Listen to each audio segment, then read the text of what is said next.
اللہ رب العزت نے عقائد و جہاں فرمائے عالم صلی اللہ تعالی علیہ وسلم کو اقتدار و بلند پیدا کی. اسی لیے جو کلمہ پڑھا جاتا ہے اسے کلمہ توحید کہتے ہیں. حالانکہ اس میں دو چیزوں کی ذکر کو کیا گیا ہے, ایک ہے رسالت اور ایک ہے توحید. لا الہ الا اللہ اس کا تعلق توحید سے ہے, اللہ تعالیٰ کی الوہیت سے. محمد رسول اللہ اس کا تعلق عقیدہ رسالت سے. لیکن آپ دیکھتے ہیں کہ 1400 سال کی تاریخ میں کسی بھی آدمی نے اس کو کلمہ توحید و رسالت نہیں کہا. کلمہ توحید و رسالت نہیں کہا. بات توحید کی بھی ہے, رسالت کی بھی ہے, بات اللہ کو ماننے کی بھی ہے, بات نبی کو ماننے کی بھی ہے. لیکن کہہ کیا رہے ہیں کلمہ توحید ہے. توحید کیوں کہا جا رہا ہے جبکہ رسالت کا بھی ذکر ہے, آقا کی نبوت کو ماننے کا بھی تذکرہ ہے, مصطفیٰ کو رسول کی تصدیق کرنا ہے. لیکن دونوں چیزوں کو ایک ہی ساتھ اللہ نے بیان کیا کہ دیکھو یہ علیحدہ علیحدہ نہیں ہے. یہ کلمہ جس میں دو چیزیں بیان ہوئی ہیں, اللہ کے متعلق بھی ایمان لانا, رسول کے متعلق بھی ایمان لانا, ان کی نبوت کو بھی ماننا. لیکن اسے کلمہ کہا جا رہا ہے, یہ کلمہ توحید ہے. کیوں کلمہ توحید ہے؟ کہ توحید کا معنی کیا ہے؟ اللہ کی ذات میں کوئی شریک نہیں, اللہ کے صفات میں کوئی شریک نہیں. اللہ وحدہ ہے, اللہ لا شریک لہ ہے, اس کا کوئی ساتھی کوئی شریک نہیں ہے. تو لا الہ الا اللہ کہہ رہا ہے تو اللہ تعالیٰ کی وحدانیت کو تسلیم کرتا ہے. اللہ وحدہ لا شریک لہ ہے مانتا ہے. اور اسی طرح دوسرا جملہ جو ہوتا ہے, دوسرا لفظ جو ہے محمد رسول اللہ, محمد اللہ کے رسول ہیں. تو یہاں پر بھی اللہ تعالیٰ بیان کر رہا ہے کہ یہ بھی توحید ہے. جس طرح لا الہ کا انکار کرنے والا کافر, جس طرح لا الہ کا انکار کرنے والا کافر, اسی طرح محمد رسول اللہ کا منکر بھی کافر. رب کو نہ ماننے والا بھی کافر, مصطفیٰ کو نہ ماننے والا بھی کافر. اللہ رب العزت اپنی شان ربوبیت میں, اللہ اپنی شان الوہیت میں, اللہ اپنی شان کبریائی میں وحدہ لا شریک لہ ہے. اس کا کوئی ساتھی و شریک نہیں ہے. تو اللہ رب ہونے میں وحدہ لا شریک لہ ہے, اور مصطفیٰ اللہ کے محبوب اور نبی ہونے میں وحدہ لا شریک لہ ہے. ان کا کوئی ساتھی نہیں, ان کا کوئی شریک نہیں. جس طرح رب اپنی ربوبیت دیکھتا ہے, مصطفیٰ اپنی رسالت دیکھتا ہے, مصطفیٰ اپنی نبوت دیکھتا ہے. ان کا ہمدر کوئی نہیں, ان کی برابری کرنے والا کوئی نہیں. اسی لیے اللہ نے فرمایا کہ کلمہ توحید ہے. اللہ بھی وحدہ لا شریک لہ ہے, جس لحاظ سے اپنی ربوبیت کے لحاظ سے, اپنی شان الوہیت کے لحاظ سے, اور مصطفیٰ ایک ہے, تنہا ہے, جس لحاظ سے اپنی شان رسالت کے لحاظ سے. اسی طرح لا الہ الا اللہ کا انکار کرنے والا کافر, اسی طرح محمد رسول اللہ کا نام ماننے والا وہ بھی. اسی لیے تو کلمہ توحید کہا ہے. تو عقائد و جہاں سرور عالم صلی اللہ تعالی علیہ وسلم کی شان, حضور پاک کا کیا مقام امام اہل سنت بیان فرماتے ہیں. اللہ کی سرتابہ قدم شان ہے, اللہ کی سرتابہ قدم شان ہے. یہ انسان نہیں, انسان وہ انسان ہے. یہ قرآن تو ایمان بتاتا ہے, ایمان بھی کہتا ہے میری جان. میرے آقا کو اللہ سرکار کو بیٹی بنایا گیا. ایک آنکھیں ہوتی, لوگ جو کہتے ہیں دیکھو ان کی بھی دعا کے ہمارے بھی دعا, ان کے بھی ہاتھ ہمارے بھی ہاتھ, ان کے بھی پیر ہمارے بھی پیر, وہ بھی ہماری طرح سے. لیکن سب کیا ہے کیا ہم دیکھتے ہیں تو سامنے کا نظر آتا ہے. اگر میرے پیچھے آ کر کوئی کچھ کرنا شروع کر دے تو میں پہچان نہیں سکتا کہ کیا ہو رہا ہے میرے پیچھے, کیا کر رہا ہے کوئی آدمی. لیکن میرے آقا کی شان ہے. صحیح بخاری کی روایت میں آتا ہے, صحابہ کرام نے بیان کیا, محمد جان کی رضی اللہ تبارک و تعالی عنہا سلام اللہ تعالی علیہ بیان کرتی ہیں کہ میرے آقا جس طرح سامنے دیکھتے اسی طرح پیچھے بھی دیکھا. سبحان اللہ. اور دوسری روایت میں آتا ہے میرے آقا جس طرح سامنے دیکھتے اسی طرح پیچھے دیکھتے, دائیں بھی دیکھتے, بائیں بھی دیکھتے, اوپر بھی دیکھتے, نیچے بھی دیکھتے. سبحان اللہ. یہ سرکار کی چشمانے مبارک ہے، یہ سرکار کی آنکھیں ہیں، یہ سرکار کی وہ برکت والی آنکھیں مبارک آنکھیں ہیں کہ اللہ نے صرف انسانوں کو سرکار کے سامنے رکھ دیا ہے. سرکار کہیں بھی ہو ایک ہی سمت میں صرف سرکار کی نظر مبارک. کیا آنکھیں میرے سرکار کی اللہ ہوتا، ایسی آنکھیں تو کسی کی نہ ہوئی،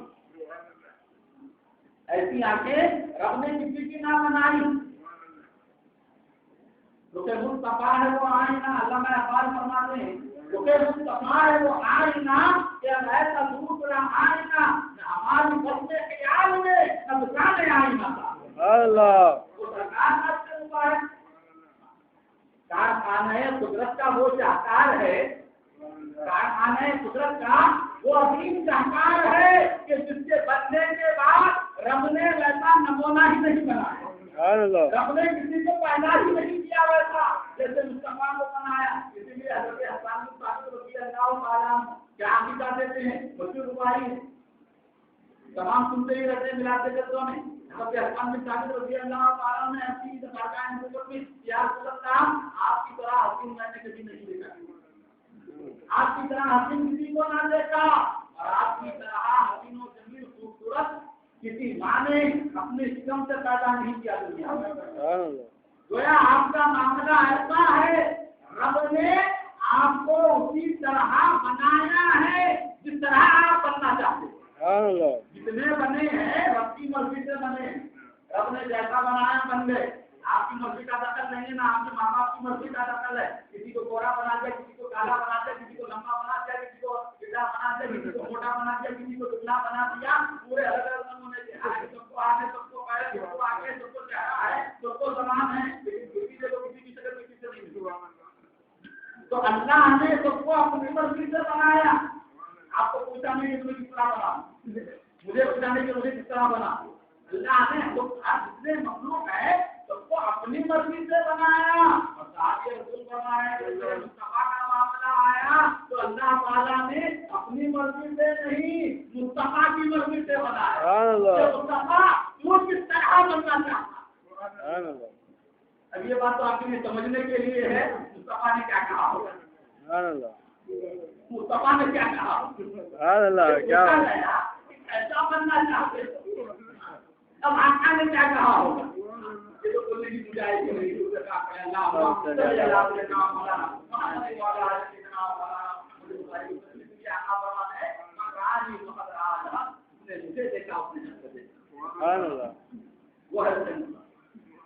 سرکار تو ایسا بنایا رب نے بے مثل کو بے مثال آنکھیں، اور یہی سرکار کی آنکھیں ہی دنیا میں کہ جس نے رب ذوالجلال کی ذات کو بغیر کسی پردے کے حجاب کی تھے. کسی میں طاقت نہیں ہے. کعبہ قوسین کی منزل میں دو کمانوں کے بیچ میں اتنا فاصلہ ہوتا ہے، اس سے بھی قریب گئے اور سرکار نے اپنے سر مبارک کی آنکھوں سے اللہ کا دیدار کیا. میرے سرکار نے حضرت موسیٰ علیہ السلام کے بارے میں آتا ہے کہ جب کوٹے چھوڑ کر تجلی ہوئی، کہتے ہیں کہ موسیٰ علیہ السلام بے ہوش ہوئے. مشہور روایت ہے کہ حوالے کی ضرورت نہیں ہے. موسیٰ علیہ السلام بے ہوش ہوئے، بعد میں جا کے دیکھ لے کر بات کا یہ نظریہ ہے کہ بے ہوش ہوئے تو دیکھ کر ہی بے ہوش ہوئے. اگر نہیں تو ضرورت نہیں، دیکھا دیکھ کر ہی بے ہوش ہوئے، دیکھا تھا بے ہوش ہوئے. تو اس کے بعد کا معاملہ یہ تھا، بیان کر رہے کئی میل دور اندھیری رات میں کالے پہاڑ پر غار کے اندر کمبل کاری ہو، اس کے اوپر اگر کوئی چونٹی چلتی تو موسیٰ علیہ السلام اس کے پیروں کو دیکھا کرتے. سبحان اللہ. اندازہ لگائیں سوئی کے 1000 میں ناکے چلتے ہیں ہوگی، ان کا ناکا کتنا ہوتا ہے، اس کا 1000واں حصہ کتنا ہوتا ہے، اس میں سے تجلی ہوئی، وہ بھی رات نہیں ہوئی. کہا اے موسیٰ ہم پہاڑ کا تجلی ڈالیں گے، پہاڑ کو دیکھنا، پہاڑ کو دیکھنا، رات نہیں. پہاڑ کی تجلی ہوگی، پہاڑ کو دیکھو، تجلی پہاڑ کو تمہاری مطلب پہاڑ کے اوپر ہو تو نیچے ناچے سے جو تجلی ہوگی اللہ کی. تو کیا ہوا، پہاڑ جل گیا، موسیٰ علیہ السلام بے ہوش ہو گئے. اس کے بعد یہ معاملہ ہوا کہ حضرت موسیٰ علیہ السلام کئی سلام اوپر پہاڑ کے اوپر دھار میں کمر کے اوپر چوٹی بھی رہتی، اس کی حضرت موسیٰ علیہ السلام کی نگاہ مبارک کے اوپر ملاحظہ فرماتے تو جو دیکھ کر بے ہوش ہو گئے ان کی نگاہوں کا یہ عالم، اور جس نے رات بغیر کسی حجاب کے تجلی کو نہیں رات کو دیکھا ہو اس کی نگاہوں کا عالم. سبحان اللہ. کیا جان میرے آقا کی، کیا اللہ تعالیٰ نے میرے آقا سبحان اللہ. یہ کہانی آ گئی. اور اس کے بعد آئیے آپ کے پاس نہ کوئی آدمی سنتا ہے قریب کی چیزوں میں تو بتا تم کو ہے تم کو نہیں ہے، تم نے تو طلاق سب کو دائرہ ہوتا ہے اسی کے اندر سنتا ہے. لیکن اللہ رب العزت نے میرے مصطفیٰ کی نشان میں معطر کو ایسا بنایا، سرکار کی دینی مبارک کو ایسا بنایا کہ آقائے جو جہاں مدینہ منورہ میں ہیں اور فرماتے ہیں مجھے یمن سے مجھے محبت آ گئی. یمن کہاں؟ مدینہ کہاں؟ یمن میں کون تھے؟ تو وہاں رہتے تھے. سرکار بیٹھ کر فرما رہے ہیں یمن سے مجھے محبت کو پاتا ہوں. یہ جملے کی صلاحیت یہی نہیں. آقا نے کیا فرمایا اور روایت میں آتا ہے کہ مجھے ہند سے مجھے محبت آتی ہے. ہندوستان کی سرزمین سے مجھے محبت کی خوشبو آتی ہے. آج میں معاملہ ہوا 300 سال کے بعد خواجہ معین الدین چشتی غریب نواز ہندوستان میں آئے، تبلیغ کی دین پھیلا، اس کو محبت کی جماعت کو غریب نواز نے عام کیا اور آقا فرما رہے 300 سال پہلے ہندوستان سے محبت کی بات. یہاں پر میرے چاہنے والے ہیں، یہاں پر میرے ماننے والے ہیں تو ہوئے 600 سال کے بعد اور آقا دلی بچا لے رہے ہیں. یہ میرے آقا کی نشانی ہے. انہیں کی صلاحیت محسوس کرنے کا معاملہ اللہ اکبر. ہمیں جب تک کوئی دھکا والے محسوس نہ ہو، کوئی ہدایت نہیں محسوس نہ ہو، کوئی پیچھے آ کر بیٹھا تو محسوس نہ ہو بنا کر کھا جا رہا ہے. لیکن میرے آقا کا معاملہ میرے سرور عالم صلی اللہ علیہ وسلم فرماتے ہیں جبرائیل سدرۃ المنتہا پہ ہوتے ہیں، ارادہ کرتے ہیں آنے کا اور مجھے ان کے آنے سے پہلے محسوس ہوتا ہے کہ وہ آنے والے ہیں. سبحان اللہ. کیا بات. ارادہ کرتے ہیں نکلے کے صورت سے حضور کی بارگاہ میں آئیں گے جب آتے ہیں کہ وہ ارادہ کرتے ہیں تو میں محسوس کرتا ہوں میرے آقا میرے آقا کی میرے آقا کا معاملہ روایت مبارک سرکار کی اللہ امام اہل سنت فرماتے ہیں پتلی پتلی گلے کی پتیاں، پتلی پتلی گلے کی پتیاں ان لبوں کی نزاکت سے لاتی. اللہ رب العزت نے وہ روایت مبارک، وہ زبان، وہ ذہن مبارک کہ میرے آقا سرور عالم صلی اللہ علیہ وسلم اپنے لبائے مبارک کو تنبیہ دیتے جو بات نکلے وہ قانون شریعت بن جائے، جو کہتے حدیث بن جائے گا قرآن کا. ہم بولے بات ہے کوئی اعتبار نہیں، ہماری بات کا غلط بھی ہوتی ہے، جھوٹ بھی ہو سکتی ہے، کچھ بھی ہو سکتا ہے، کام پہ کام کیا بھی ہوتا ہے. لیکن میرے آقا اگر لبے مبارک کو تنبیہ دے دیں جو کہتے اللہ کا قانون بن جائے. کھڑے ہوئے سرکار مدینہ حج کے لیے ایک صحابی رسول حاضر ہوئے. اب کیا رسول اللہ صلی اللہ تعالی علیہ وسلم کیا اللہ تعالی نے حج ہڑتال پر کیا ہے؟ سرکار خاموش رہے. دوبارہ آ کر کچھ اب کیا یا رسول اللہ کے ہڑتال حج پر ہے؟ سرکار خاموش رہے. دوبارہ آ کر اب کیا اللہ ہڑتال پر ہے؟ آقا جو جہاں بلٹ جاتے ہیں اور کہتے ہیں خدا کی قسم اگر میں کہہ دوں ہڑتال فرض ہے تو تمہارے اوپر فرض ہو جانا حج اور تم نہیں کر سکتے. تو اللہ تعالیٰ نے مصطفیٰ کو شریعت بتانے والا بھی بنا کر بھیجا اور بنانے والا بنا کر بھیجا. یہ کیا کہتے ہیں؟ کہتے ہیں دیکھو قانون میں بننا بناتا ہے، رسول کو کوئی اختیار نہیں ہے، رسول کچھ نہیں کر سکتے. رسول کا ماننا تھا، رسول مجبور ہے نہیں. اللہ نے دونوں چیزیں دی ہیں، رسول شریعت بتاتے بھی ہیں اور شریعت بناتے بھی. رسول جو کہتے ہیں اسی کا نام سے ہر ایک کے لیے حکم ہے. روزہ پڑ جائے تو 4 روزے رکھے کفارے میں، غلام آزاد کریں، 2 مہینے مسلسل 4 روزے رکھا کرے. لیکن کوئی کہا کہ رسول روزہ ٹوٹ گیا ہے، میں ایسی کی طاقت نہیں رکھتا. کہا ہم کھانا کھلاؤ غریبوں کو. کہا یا رسول اللہ اس سے بڑھ کر میں غریب ہوں. اس کے اپنا کھجور آئے. سرکار نے کہا یہ ملا کے کسی غریب کو تقسیم کر دو.